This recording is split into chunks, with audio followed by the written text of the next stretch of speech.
Alrighty then, it's time for this week's edition of the Q&A, and I just want to give a quick little update before I continue on, is that from now on this channel, I'm only going to be doing one Q&A per week, so every Friday you'll be getting a new Q&A from me. The reason why I'm doing this is because, frankly, I was getting burnt out filming 2 Q&As in a week, and that's just one of the main reasons. But for you guys who still want to ask me questions, and, you know, you still have to send me via the inbox here on YouTube or tweet me at ChaseOliver68 to get your questions answered here for the YouTube video. But if you guys have some general questions and some questions that you guys feel like, man, I want to ask this in this video because it's not really that interesting of a question, or maybe he's already answered this question a couple times, let me do this. AskFM/ChaseOliver68. The link will be in the description box down below, and that's where you guys can ask me just general questions. It doesn't always have to be professional wrestling questions, but it can be just any type of general question that you have towards me.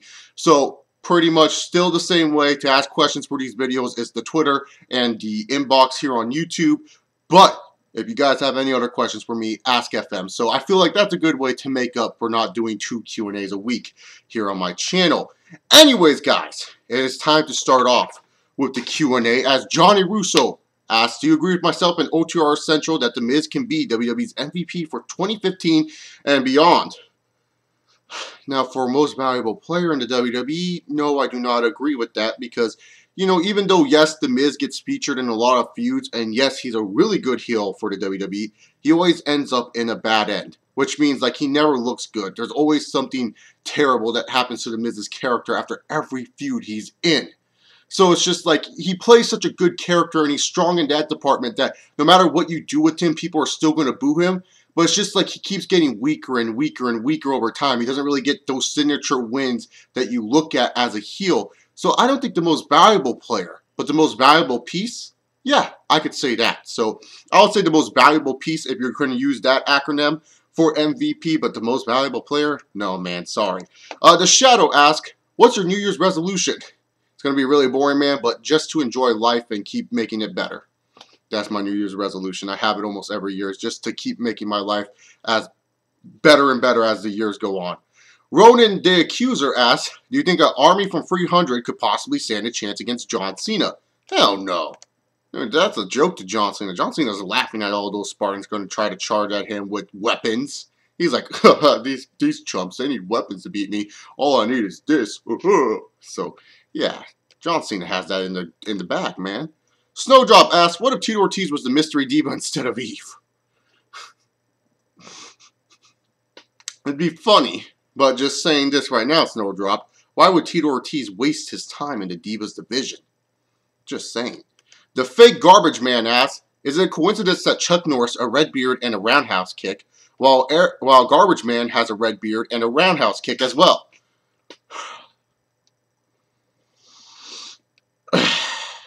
The fact that you're trying to compare Chuck Norris to a fat piece of crap like Garbage Man is ridiculous to me, Fake Garbage Man. And not only that, you call that Summer Rae spinning kick a roundhouse kick. Do you realize Garbage Man botches his only good move that he has in his arsenal? Garbage Man sucks. There's no comparison to him or Chuck Norris. The Chase Allen asks, here is a gaming question in your opinion. Who do you think is better, Mario or Sonic? For me personally, I've always liked Sonic more, but if I really want to go technical into it, I guess Mario or Mario, however you want to say it, tomato, is better because when you look at his game sales and his overlasting appeal for Nintendo, he's been more successful than Sonic. Let's just face it, Sonic fans, the 3D games suck. I mean, they either suck or they're very, very mixed among the community. I mean, Sonic 2006, we all can agree, is a terrible game. A lot of the Xbox 360 Sonic games are bad. Sonic Hero is good to some extent, but it's still a bad game. And Sonic Adventure 2 is janky. Just being real here. So, when it comes down to it, Mario is more successful, and I think is overall better than Sonic as a mascot overall for not only a company, but just money and revenue that he's drawn. But I personally always like Sonic more. The Combustion Man asks, am I the only one who thinks the bunny would actually be a decent jobber gimmick? He has a face we all want to punch. Yeah, he could be a good jobber gimmick. The problem is, though, Combustion Man, is that the WWE books him like he is a big-time player. He's like a manager to Adam Rose, who's just supposed to be a comedy character. Adam Rose is supposed to be a ha-ha, look at him, let's just laugh at him character, but they make the bunny more stronger than him. And he's just some dude in a suit jumping around doing nothing. So it's all about the bookie, man, and how they book the bunny. They don't book him like a jobber. They book him like he's an important player onto the roster, which is ridiculous to me. Diamond and Spoon asks, what if Eve, the Ascension, and Tito formed a stable? Would it be Orteve Ascension or Team Who Gives a Fuck? Yeah. That would be the greatest entrance ever. You get that shitty TNA theme by Tito Ortiz. He comes out with his arms fucking crossed. Looks to his right, out comes Eve. No one gives a shit. Looks to his left, out comes the Ascension. No one gives a shit. And then later on, he just nods and no one gives a shit. Oh, fucking beautiful. Sign me up for that shit. Lace Up Graveyard asks, do you think Cody Rhodes should already be in the main event scene? Yeah, he should be. But sadly, he's a star in other ways than being an actual main eventer. Star! Such a shame. Cody Rhodes, one of my favorites. Why the fuck did you have to make him into Stardust? I get it, a lot of you guys like and enjoys the Stardust character, but for real, man, like, Cody has so much more potential than being Stardust. You know, you could make an argument that 2014, instead of focusing around Daniel Bryan, you could have also focused it around Cody Rhodes. Cody Rhodes could have won the Rumble. I don't think the fans would be super upset if Cody Rhodes won the Royal Rumble and was getting a shine because, hey, at least it's making a new star because, let's face it, DB fans, Daniel Bryan has already won a world title. Cody Rhodes has never even touched it. Like, the closest he's ever gotten to a world title match was that stupid Raw guest host show where Dusty Rhodes is like, I'm gonna make my son challenge John Cena, baby! Like, that shit. So, really, to be honest, you could have given Royal Rumble 2014 to Cody Rhodes, and you could have given us a fresh matchup between Cody Rhodes and Randy Orton at WrestleMania. And I know a lot of people would be like, well, that's not really a fresh matchup, but a fresh matchup for the main event scene? Absolutely. And you people ask, where's Cody's story? Did you not watch 2013 where the Rhodes family got fired and Cody Rhodes had to fight for his family to get rehired into the WWE? Just saying, there's a story there too, so it could have worked with Cody Rhodes. It could have, but sadly he's wearing paint now. Travis Nelson asks, what are some things you're thinking will happen leading up to WrestleMania 31? Internet fans upset that Daniel Bryan's not being pushed. Yeah, I see that. Cockfist being shoved down our throats and being looked like the most legit threat to defeat Brock Lesnar. Triple H cutting 30-minute promos. Terrible John Cena and Dean Ambrose feud, because I don't know what either of those two are going to be doing at WrestleMania. Maybe Undertaker and Sting finally staring off. But those are the things I see leading up to WrestleMania 31. So yeah, there you go, my man. Alrighty then, now let's get on to the YouTube questions. RFV089 asks, who fires more blanks during the course of a year? Triple H trying to conceive a baby boy with Stephanie, Jay Cutler during the regular season, or the Great Khali trying to put on a 5-star match? Oh, all very bad. Well, Great Khali doesn't wrestle anymore, man, so let's cross him off the list. Jay Cutler has always sucked, so we can cross him off the list. And it has to be Triple H trying to conceive a baby boy with Stephanie. I mean, come on, man. He's had 3 opportunities. All 3 girls. He's just producing more divas to dominate the Divas division. He ain't doing anything to help the male superstars of the future. I mean, seriously, 3rd time's a charm, and he couldn't even get it done. He's drawing the most blanks, and if it's the 4th one as a girl, I'm going to be laughing my ass off. I'm going to see how long it takes before Triple H can finally produce a boy into Stephanie McMahon, for fuck's sake. So yeah, man, Triple H drawing blanks and trying to make a freaking baby boy with Stephanie. I bet you that's what Triple H really wants. It's like a baby boy so that way he could be like, continue my legacy, and you know that storyline would be shoved down our throats. Like, freaking baby Triple H would be like 15 years old winning the world title or some shit. Hey, why not? Soon, like, maybe steroids will be a thing of the past, and it's just like, there's like a new type of steroid where it's like, boom, you just get jacked when you're like 10 or something. Redwood316 asks, what if DC and Marvel wanted to do a crossover movie one day and do the Avengers vs. Justice League movie? Would you be excited for it? Oh yeah, I would definitely be excited for it. I just wouldn't be excited for what the studios have in store with these characters. I feel like the studios, especially for DC side of things. They're trying to restart, you know, the Justice League, and I don't really know how these actors are going to play these characters. Like, keep in mind, I only know the dude that plays Superman from the new DC universe that they're having come onto the big screen. I don't know what Ben Affleck's going to be as Batman, and I really don't know much of the cast from the other DC movies that are coming out to form the Justice League. Furthermore, you know, Marvel, they already have established characters, and do you think Marvel's guys are going to be like, yeah, we want to do the job to these DC guys? Fuck no. So, like, yeah, you know, when it comes down to it, it would be an awesome movie. It would just be terrible because the studios would just freaking ruin it because they want to protect all their characters and shit.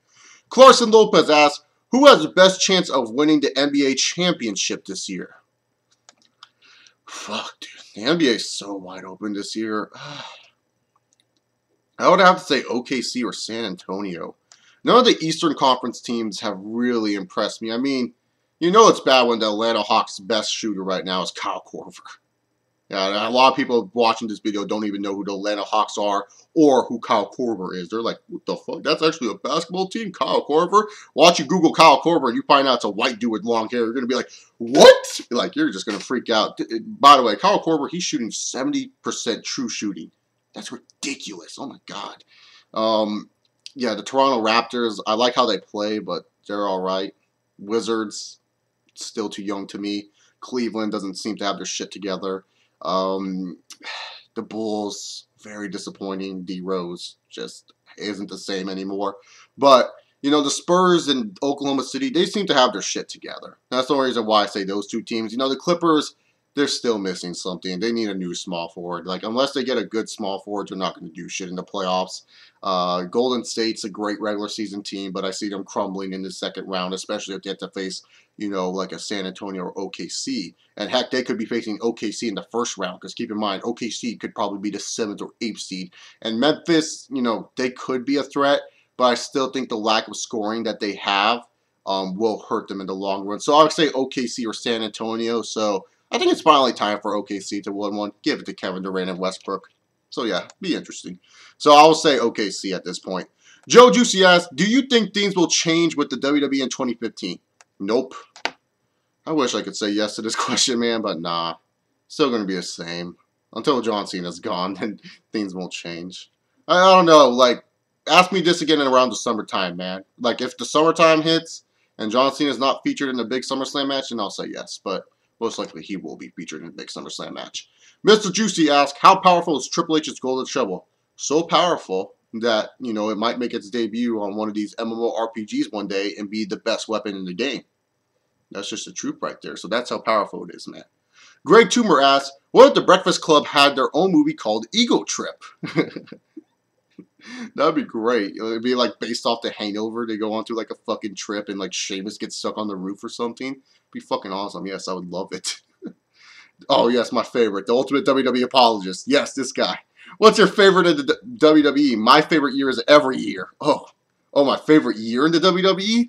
Your favorite year is every year? Oh, that's great, Ultimate WWE Apologist. I wouldn't have guessed it. My favorite year, I would have to say 99. 99 was definitely my favorite year. Like, it's not the best year to watch in professional wrestling, but just for me, I enjoyed 99. I always thought there was some crazy storylines going on. And plus, I was a little kid when I was watching 99, and so, like, when I saw Stone Cold get hit by a car, I thought that shit was real, so, so yeah.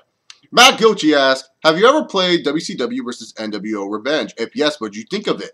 No, I haven't. That's, like, the only WCW game I haven't played is that one, and that's, like, the one people like a lot. People say, hey, that's, like, the best WCW game. I played all the other ones, like Mayhem and, was it Nitro? I can't even remember. Like, Starrcade, I know, was one of them. So I played, like, all the other WCW games that came out. Yeah, how I even played a shitty ECW game, Guilty as Charged, I think it was called, or Barely Legal, whatever the hell that game was called, or what was the ECW? If you guys remember what the ECW N64 game was, comment down below. But yeah, I haven't played WCW versus NWO Revenge. I've been meaning to play. Maybe if I get an N64 at a swap meet I go to and I see it there, I'll probably get it. Or maybe I'll just emulate it off my computer and try it out. The Gochi Man asks, why will WWE ever allow anybody to grab the brass ring other than Cena? I actually think some of these guys that WWE has tried to push could actually be huge stars or possibly be bigger draws than John Cena. I think it's mainly because the reason is is that Cena has proven over a long period of time he can be somewhat successful. I'm not saying he's overall successful. No, not at all. But, like, you know, when you look at Austin and Rock, their time at top was only, like, what, 4+ years? And then Hogan, like, he had a huge time on top. But, you know, he was kind of fading down, you know, near the end of his WWF career. So when you look at it, you know, with John Cena, he's just been kind of reliable for him for 5 years when the WWE was trying to find that at the time, because they were pretty much left high and dry once Brock Lesnar was like, see ya, bye, I want to go play for the Minnesota Vikings. So they kind of just trusted it in John Cena, and they just never gave it to anyone else because he was so successful for 5+ years. They're like, hey, if it ain't broke, don't fix it. That's how they think sometimes in WWE. It's stupid. You know, there's a lot of guys that, you know, deserve that shot at the brass ring. Like you could say Jeff Hardy maybe. Definitely CM Punk. Hell, Daniel Bryan right now. Maybe some guys like Seth Rollins. Mr. Kennedy's a guy that comes into mind. Bobby Lashley. Maybe you give some of that brass ring love to Randy Orton. Who knows? But, yeah, I think there's some guys that they just don't trust because they don't feel like they have the long staying power that is John Cena. Which, let's just give one credit to Cena. Yes, even though he's been shoved down our throats, it's amazing that he's able to fucking be in the company this long, if you get what I'm saying. So it's kind of like, it's kind of amazing that this motherfucker is still around doing this shit and he's still making money off of it. Whether it's low or not, he's still fucking making bank off of it. He's still the #1 dude in merchandise when it comes down to the WWE, which is still somewhat amazing, even though the money is very low. But like I said, let's give him some props there. Jay Walker asks, who do you think would win fight, Deadshot or Bullseye? Bullseye, because I like him better. I think Deadshot would most likely win, but I would just say Bullseye just because I like him more. The Real Heel asks, does it sometimes piss you off that Cartoon Network continues to cancel good shows but keep the crappy ones? I don't watch Cartoon Network that much, The Real Heel. I stopped watching after like the Camp Lazlo days, so I don't know what good or bad shows they have canceled. So yeah, sorry man, I can't really answer that to you. And most of the shows are not even cartoon anymore. They're like live action and stuff. It's weird. Josh Chambers asks, how do you think WWE is going to survive if John Cena was out a year? Financially, they would be hurt a bit, but they'll be fine. I mean, look at what they did with Randy Orton.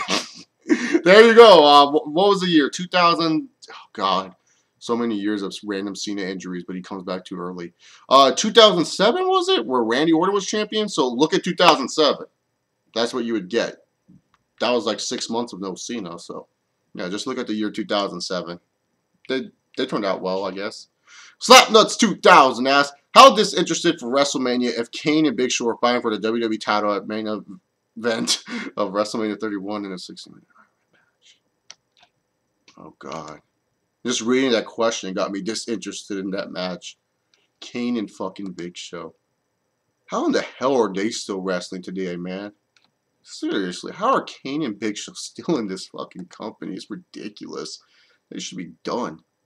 They should be, but it is what it is. Slapnuts! Oh, I already answered Slapnuts 2000. I just like saying the name so much. Reed19 asks, regardless of how good or bad WrestleMania actually was, which WrestleMania had the best build-up on the road to WrestleMania? Ooh, that's a good question. For my knowledge, for what I've watched, I thought 18 had a pretty damn good road. Just not that great of an event. That's just me. So I felt WrestleMania 18 had a really good road there. They just had poor structure on the card. So I would say WrestleMania 18 for me. Just for all the years I've been watching. So yeah. Rebecca Olsen asks, do you think male casual fans are sexist towards women wrestlers since you say you only look at them for eye candy rather than look at them as women wrestlers? I find it hypocritical. Many MMA fans respect Ronda Rousey as a female fighter, but will look at divas and knockouts as mainly eye candy. Well, keep in mind, the MMA fans that look at Ronda Rousey as a female fighter, Rebecca, are those who are the hardcore MMA fans, just like us hardcore wrestling fans look at these divas as the women's wrestlers. But yeah, it is sexist that most male casual fans look at these women as just a piece of ass for them to jerk off to or do whatever they want. So yeah, it is sexist on their part, but hey, you know, that's just how the male demographic is when it comes down to it. You know, you get a bunch of 18 and 34-year-olds are going to friggin' be high on testosterone and all these hormones and whatnot. And same thing can be said about the women, because when it comes down to it, you know, one of the main things, and I'm not saying you're one of these women who do this, Rebecca, but when you think about it, it's like when we look at the male wrestlers, we kind of like say like, oh yeah, he would get pushed because women would like him. I mean, look at Jeff Hardy. Women liked him. John Cena. Women like him. That's one of the main reasons why he still gets freaking pushed is that he's very appealing to the eyes of the women. He's a good-looking dude. So when it comes down to it, for the casual women fans, we could also call them sexist because for one of the main reasons why so many guys who are good-looking get pushed is because they're easy to look at on our television sets. So yeah, there you go. But yeah, it is sexist on both ends. John Cool asks, if WWE ever goes out of business, which I don't see happening, who would to be to blame and why? Oh, easy, John. Vincent Kennedy McMahon. No one else to blame but him. He would be the main reason why the WWE would go out of business. He is the HINC, so you would have to blame him for everything if the WWE were to fail. So yeah, no questions asked. It's Vince McMahon. Jake Loomis asks, did you think it was early for the WWE to put the belt on Sheamus back in TLC of 2009? Because for me, I didn't think he was ready. He didn't have the proper build to become WWE Champion. All he did was squash jobbers on Raw and end jobbers' careers to make me believe he was ready to become WWE Champion. And why did Triple H feel the need Sheamus was ready? You know, Jake, it's kind of funny that you say that. Because, like, people always say, oh, they need to go back to old school booking. But back in the old days, man, that's how you built stars. You didn't have the stars face off on Monday Night Raw. You had them face off against jobber enhancement guys. So that way, when they would face the main event guys, it would be an interesting and fresh matchup. So that way you wouldn't be like, oh, I've seen this match so many times. Why would I order it on pay-per-view? So when you look at Sheamus's build and booking, I know how you see it. You're saying like, oh, he just faced a bunch of jobbers. Yes, that's true. He probably wasn't ready for the WWE Championship. They could have given him an entry feud before winning the belt. But when you look at it, that's how the development of some of the wrestlers were back in the day, was them facing jobbers all the way to the top. And it's funny because a lot of people wish for this old school booking. I mean, look at NXT. They do that with a lot of the guys where they face just basically jobbers. Like the tag team title scene, dudes face a bunch of jobbers and then go for the tag team titles. Do they look like they're legit threats? No, not really. Like most guys in the NXT title scene, they face mostly a local wrestler or a jobber on NXT, and they end up beating him, and they look like they're threats for the title. So that's old school booking right there, having them beat jobbers. But was Sheamus ready for the title is, I guess, your question. No, he wasn't ready for the title at the time. And I think Triple H felt he was ready because, one, he works out with Sheamus, and he liked how Sheamus lifted those weights, baby. And two, when you look at Sheamus, holy fucking shit, this guy looks different than half the damn roster. I mean, he's pale, he's ginger, he looks like he can kick anyone's ass that's in the middle of the ring, unless it's Yoshitatsu or Sin Cara. Yoshitatsu wanted his fucking money, bitch. Sakara wasn't going to get off the medicine table, but you get the idea. You get the idea. You know, Sheamus just looks like a badass, so that's why Triple H probably thought Sheamus was ready. Anyways, guys, thank you so much for sending in your questions for this week's edition of the Q&A.